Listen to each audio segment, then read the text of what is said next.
Hello, hello, je suis ravie de vous retrouver pour cette guidance Oracle Astro des Balances et Ascendant Balance pour le mois de janvier 2024. Au moment où je fais cette vidéo, nous sommes encore dans la saison du Sagittaire, c'est-à-dire au mois de décembre, et nous avons plusieurs planètes installées dans ce signe. Mercure jusqu'au 14 janvier, qui est à l'époque, en tout cas aujourd'hui, qui est rétrograde et qui redeviendra direct le 3 janvier. Vénus qui est installé en Sagittaire jusqu'au 23 janvier, et Mars, qui est dans ce signe, jusqu'au 4 janvier. Le Sagittaire est positionné dans votre maison 3. C'est la maison de la communication.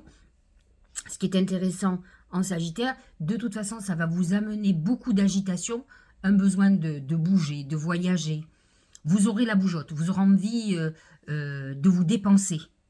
C'est un moment aussi où vous aurez besoin de dire les choses, vous serez beaucoup plus frondeur et frondeuse, sachant que la balance est plutôt pacifiste et n'aime pas les conflits. Alors je ne dis pas que vous allez être conflictuel ou conflictuel, mais vous oserez beaucoup plus, vous serez beaucoup plus frontal.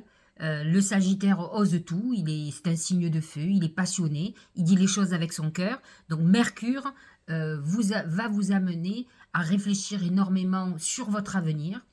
Vous aurez envie de voyager, ça c'est sûr. Donc nous sommes dans cette configuration intéressante qui va vous permettre de sentir que les choses bougent, en tout cas. Une partie sur effectivement décembre et une partie bien sûr sur janvier. À partir plutôt du 21 décembre, 22, le soleil passe en Capricorne. Et là, il s'installe dans votre maison 4. Il faut savoir que sur le mois de janvier, nous allons avoir un stellium de planètes en Capricorne. Nous allons avoir donc le soleil jusqu'au 20 janvier, Mercure qui va s'installer en Capricorne à partir du 15 janvier, Vénus à partir du 24 janvier, Mars à partir du 5 janvier, et bien sûr Pluton qui est installé dans ce signe depuis plus de 15 ans, jusqu'au 20 janvier.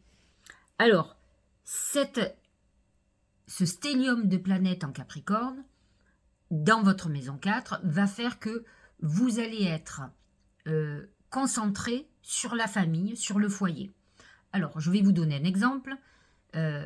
Ce qui peut être une motivation chez vous, et j'allais presque dire une détermination, puisque le Capricorne amène cette détermination, c'est le besoin de consolider, de protéger sa famille, c'est-à-dire d'acquérir un bien pour mettre toute la famille, qui soit assez grand pour accueillir toute la famille.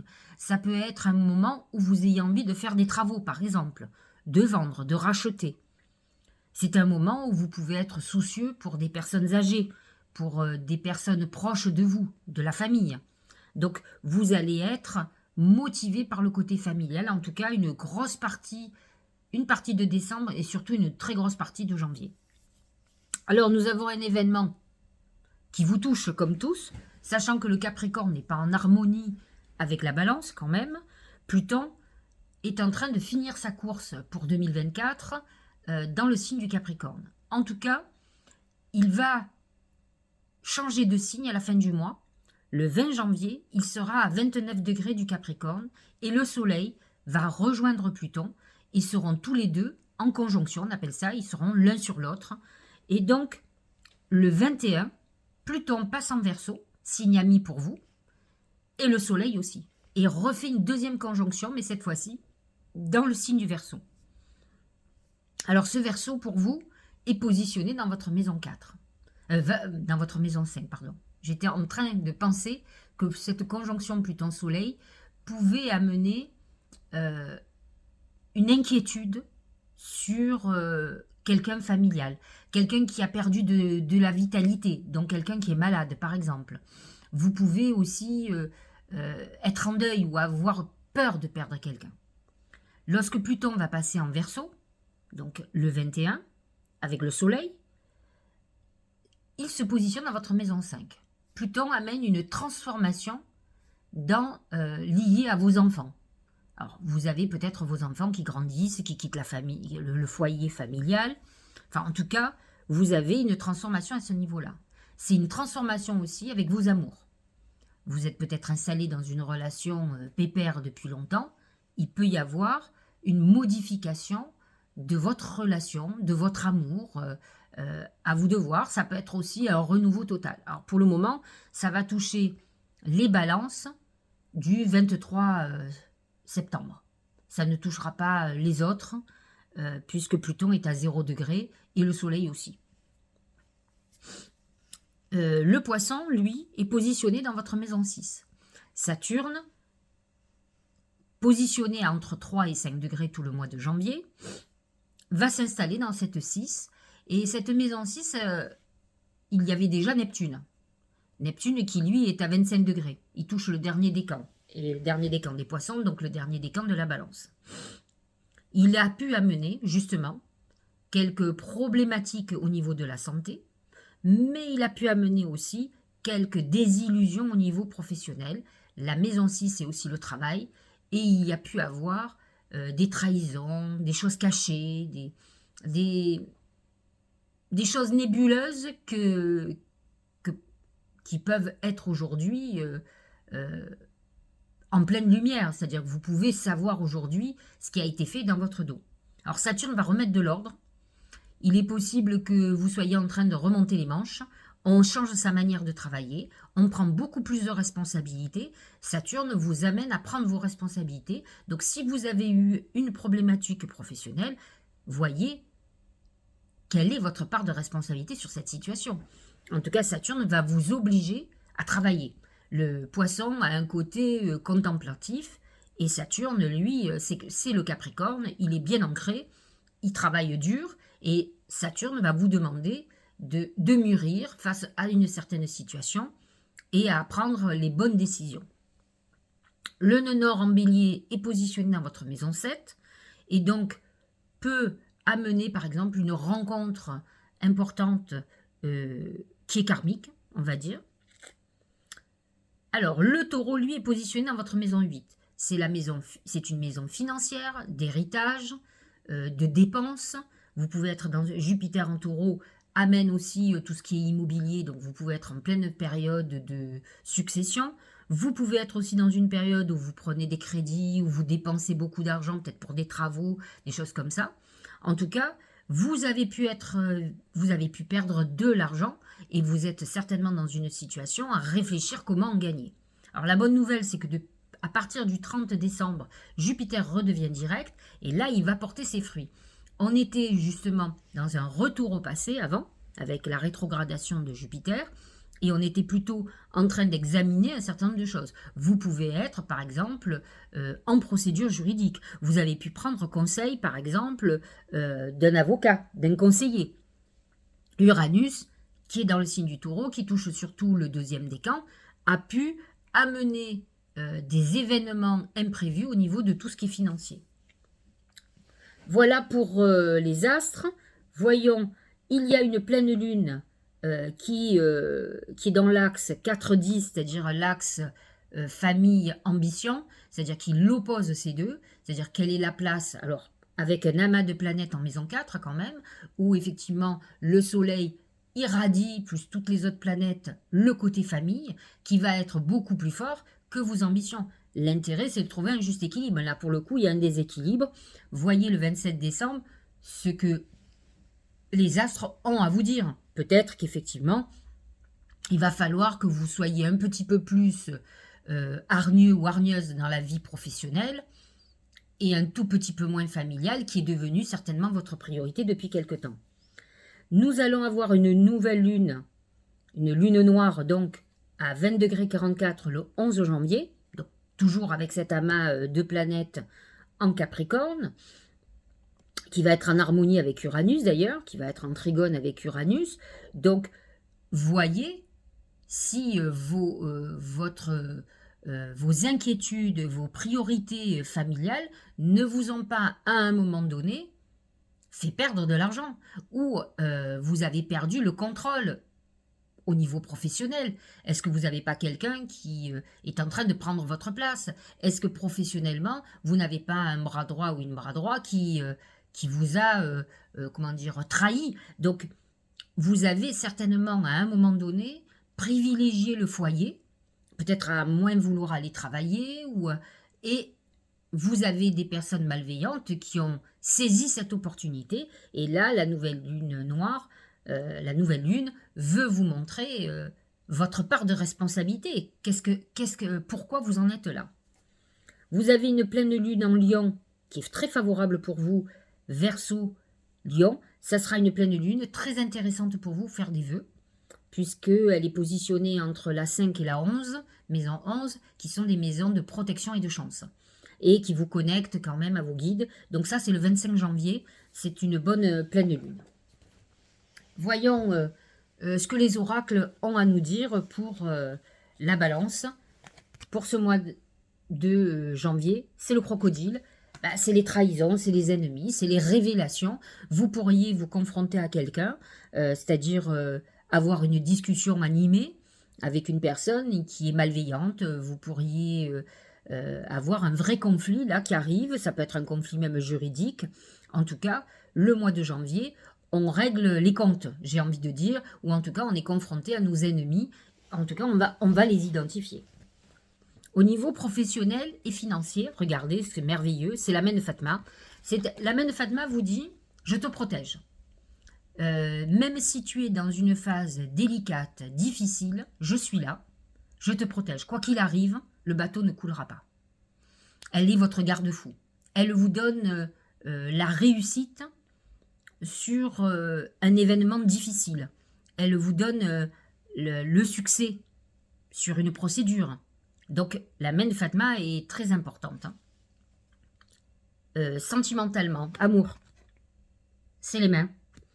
Les mains, c'est plusieurs choses. C'est la solidarité. C'est souvent, quand on a ça, c'est des vieux couples, vous voyez, qui s'aiment beaucoup, mais qui s'aiment plus. Ça peut être un rapprochement. Hein, les mains, c'est aussi la réconciliation, un rapprochement. Mais on est plutôt dans l'amitié amoureuse que dans le vrai amour. Identiquement, si vous êtes célibataire, vous pourriez avoir quelqu'un que vous aimez bien, que vous voyez de temps en temps, mais dont vous n'êtes pas amoureux ou amoureuse, sachant que la balance est un signe vénusien et qui a besoin d'amour, de partage. Alors elle a besoin aussi de cette complicité, l'intellect, la complicité, la confiance est très importante, mais elle a besoin de ce partage amoureux. Les mains représentent aussi la réconciliation. Si vous êtes en phase de rupture, c'est un moment où vous pourriez retrouver un amour qui a été... où vous avez vécu une rupture. Au niveau santé, c'est le brouillard. Le brouillard, c'est tout ce qui est pulmonaire, bronchite, problème à ce niveau-là, respiratoire. Alors, c'est pas obligatoirement quelque chose de grave, c'est le virus que vous pourriez avoir.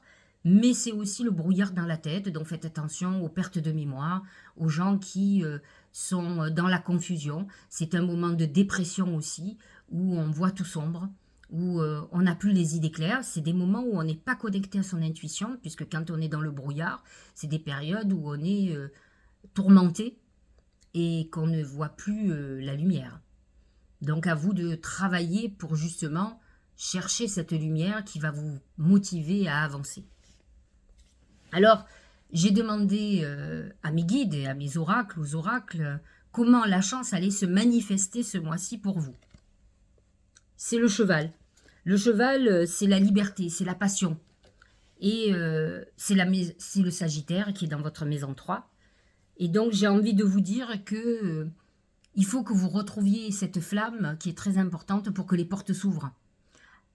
Ce Sagittaire dans votre maison 3 vous amène aussi des possibilités, des perspectives. Peut-être avez-vous besoin de vous libérer de certaines routines qui ne vous conviennent plus. Et c'est vrai que vous allez avoir certainement des opportunités qui vont se présenter. À vous de savoir les saisir ou de pouvoir les saisir ce mois-ci. Nous allons regarder ce que l'oracle, le Tao, a à nous dire. Alors voici plein de petits poissons. C'est l'union. Alors je trouve que l'union correspond complètement à la balance, qui a besoin, qui est le symbole du mariage. Union, coopération, solidarité, appartenance, travail d'équipe, participation, choix. C'est l'installation de Pluton dans votre maison 5. Vous allez être motivé par l'amour, par le partage, par la créativité à plusieurs. Vous aurez besoin de ça. C'est une manière aussi de retrouver son couple. C'est le karma en maison 7. On est dans une volonté très balance de retrouver cette communion. C'est la méditation. Détachez-vous de vos préoccupations habituelles, nourries par votre ego. En fait, cette méditation vous demande de prendre du recul, de réfléchir à ce qui est bon pour vous, de laisser votre ego, votre orgueil de côté, de ne pas faire les choses par vengeance, par dégoût. Vous savez, lorsqu'on est dépité, mettez votre énergie à votre avenir et non pas à déconstruire votre passé. Sauf si effectivement il y a un intérêt administratif ou autre à le faire. On va clôturer avec voyager. C'est le Sagittaire. Hein. Une nouvelle destination t'attend. Alors, je ne sais pas qui c'est qui fait ces oracles, mais alors, c'est difficile d'y voir quelque chose. Que ce soit une destination géographique ou une virée intellectuelle. Bon, je vois encore moins. Excusez-moi, je ne vois absolument rien. Ton âme a besoin de s'envoler vers d'autres contrées et d'explorer, de découvrir l'ailleurs. Oui, c'est très Sagittaire. C'est ce Mars en Sagittaire que vous avez en décembre, une petite partie du mois de janvier, du 1er au 4, mais c'est l'amas aussi de planètes en Sagittaire qui vous pousse dans la maison 3 à explorer quelque chose de nouveau. C'est un peu cette méditation qui vous dit réfléchis aux opportunités qui vont se présenter. Ne t'enferme pas dans le passé, dans des conflits, dans un certain nombre de choses qui finalement au bout du compte ne seront pas bonnes pour toi. Donc vous rentrez dans cette phase-là importante où des perspectives nouvelles vont s'ouvrir. N'hésitez pas à partir en voyage, ça vous fera du bien aussi. Et ça va vous vider l'esprit et peut-être le remplir de plein d'idées et de plein d'envies. Lorsqu'on est enfermé dans un quotidien avec des problèmes, on oublie qu'il y a aussi autre chose. J'espère que cette guidance vous aura éclairé. Je vous souhaite de passer de très très bonnes fêtes de Noël. Passez une bonne fin d'année. Je reviendrai vers vous pour vous souhaiter mes vœux. Je vous embrasse et à très bientôt.